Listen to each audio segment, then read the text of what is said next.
Welcome to Author. My name is Sven Davison, and today I have a return of Greta Boris, where she talks about her path to publishing, starting out self-publishing a fitness book, then becoming a journalist, and then finally becoming a fiction writer. So take it away, Greta. Going back to the beginning, when you started writing, because you said you started writing nonfiction, and I'm kind of curious to know how you even got into writing, and then I really love to know more about the articles, and I'd love to know more about the self-publishing adventure you had, so if you could kind of...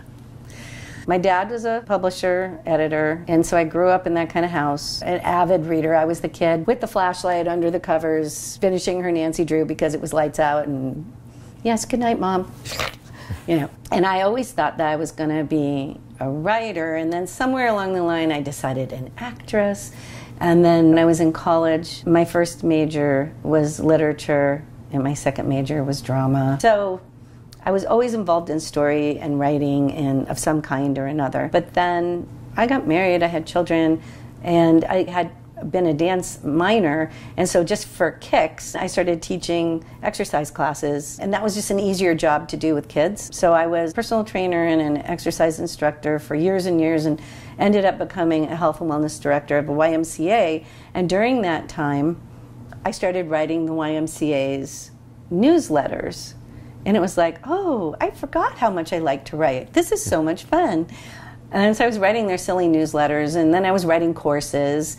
And then I was teaching a class for kind of a weight management class, and my clients kept saying, you should just write a book. You keep throwing papers at us. You should write a book.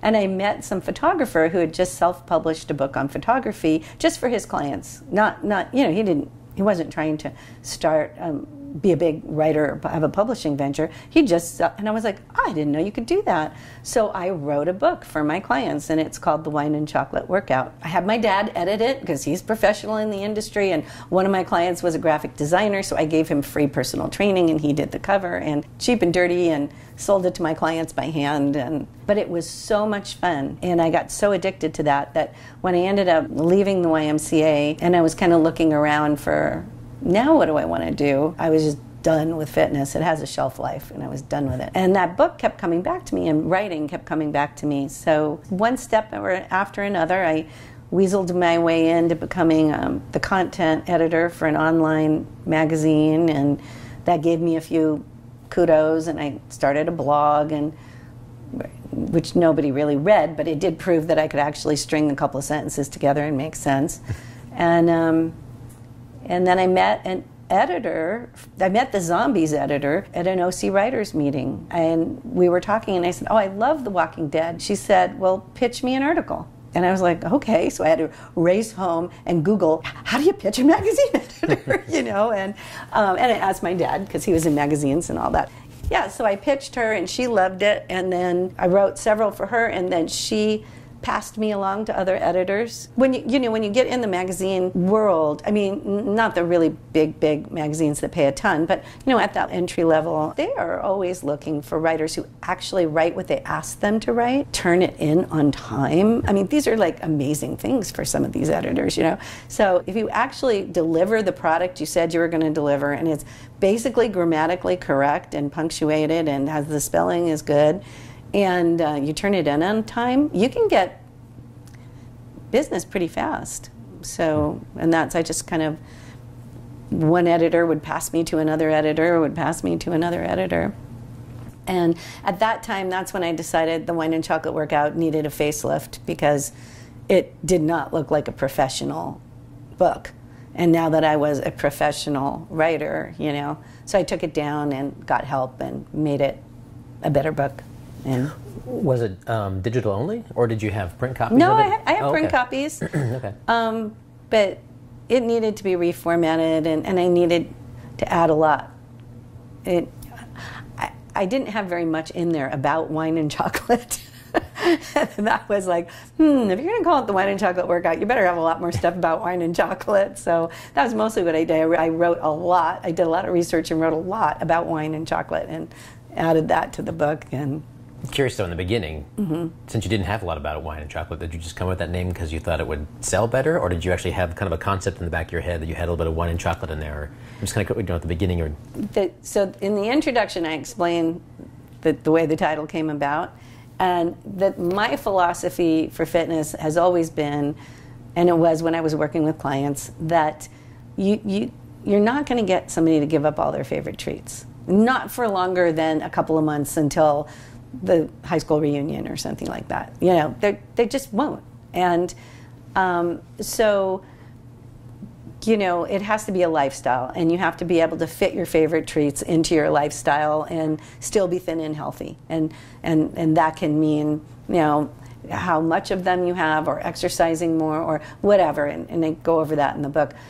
So I was talking to my husband about it, and I was trying to come up with a title, and he said, well, what are the 2 treats that most women you know will not give up? And I went, oh, well, wine and chocolate. And he goes, there's your title. And so that's how it came about, the wine and chocolate workout, which was fine for my clients when I was teaching classes, because I could explain it, and they would take the time to read the preface where it said it.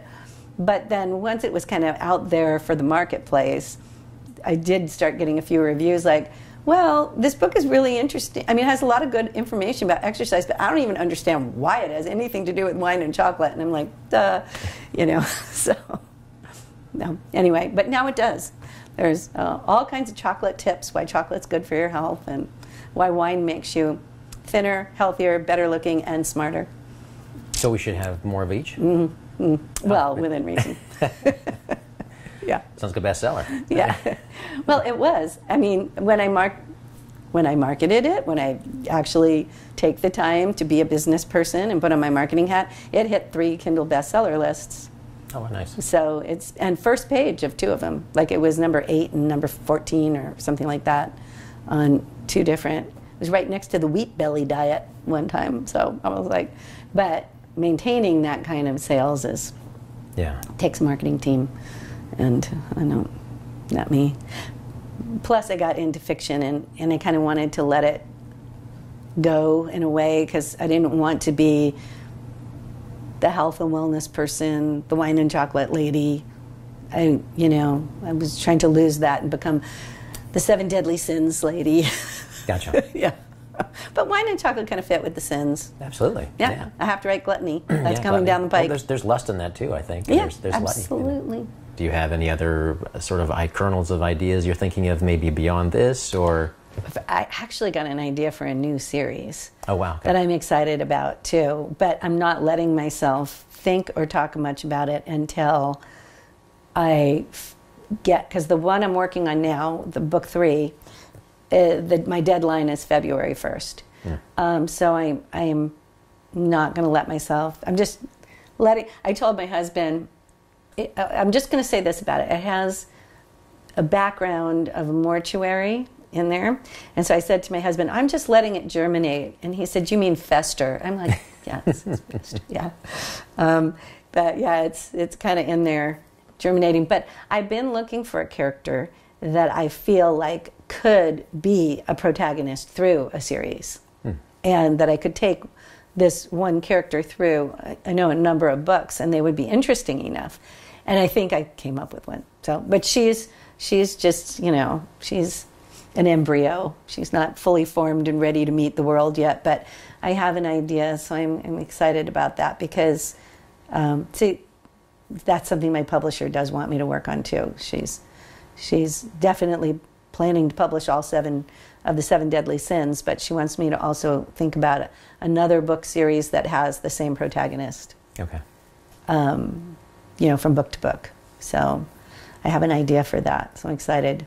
I think it would be, I've heard other authors say that it's nice to have 2 series going at once, because you get kind of bogged down in one, and it's a little refreshing to write something else. And then you're excited to get back to, the other.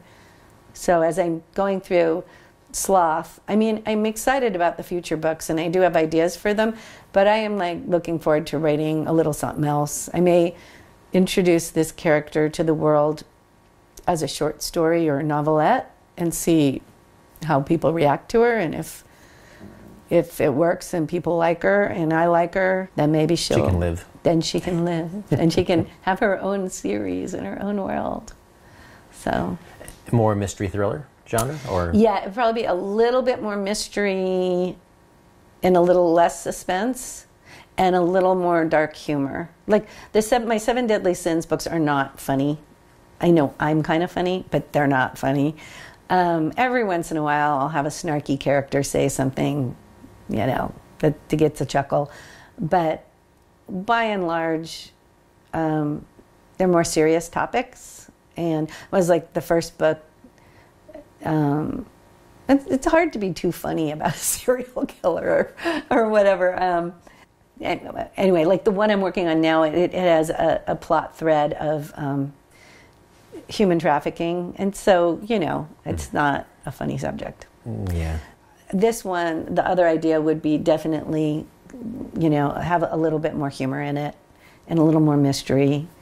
At least that's what I'm envisioning right now. And my short stories, I've been trying to write a short story in between each book. Okay. And I wrote one that's up there, June Gloom, and they all take place, like June Gloom takes place in Laguna Beach. My first book takes place in Laguna Beach. So they all kind of take place in the same world, and I may even pull out some of the side characters from the books to write a short story about. So the short stories, I do let myself have a little more latitude. They have a little more humor, and they're a little more tongue-in-cheek, because a short story is such a different form than a full-length novel. And so I wrote another one that was supposed to be released October for Halloween. It's called Ghost Walk, and it takes place in San Juan Capistrano. They do a ghost walk every year, and it's kind of based on that historical ghost walk up Los Rios Street. And only how fun is it when there are real ghosts? That's Oh yeah. Yeah, real ghosts. So, and see, I let myself do some supernatural there, which I don't do in my books. But my publisher liked that story so much, she said I should pitch it to Alfred Hitchcock Magazine. So it's waiting at Alfred Hitchcock Magazine to be rejected so that I can publish it, I guess. I don't know, I haven't heard from them. So anyway, I like that has been refreshing for me, writing a little short story or something in between the books and letting that little bit of dark humor or a little supernatural or some things I want to write that I'm not allowing myself to write in the novels. Yeah, definitely. Yeah. It's kind of nice to give your mind a little rest from whatever else you've been doing. Yeah. It gets mixed reviews, though. The short story, I've had a lot of people say they loved it, and then I've had some people say, it's not anything like your book. And I didn't like it. And I was kind of like, well, I'm sorry. But, so I try to make that clear. It's a short story. It's different. It's off-brand. It's off-brand, right? Yeah. The one I have coming out, that's out actually, the anthology's published, Murder, Mystery, Mayhem. My short story that I have in there is actually called Fat, a ghost story. And it puts together my supernatural side, Orange County housewife, along with fitness, all mooshed into one story. So it's a very odd story. Now I have the amazing, wonderful blessing of having deadlines. Ah, yeah. There you go. But that's so great. I mean, people say, oh, deadlines, it's terrible. It's like, no. What's terrible is not having a deadline. Then nobody cares if you finish your book. You know, that's terrible.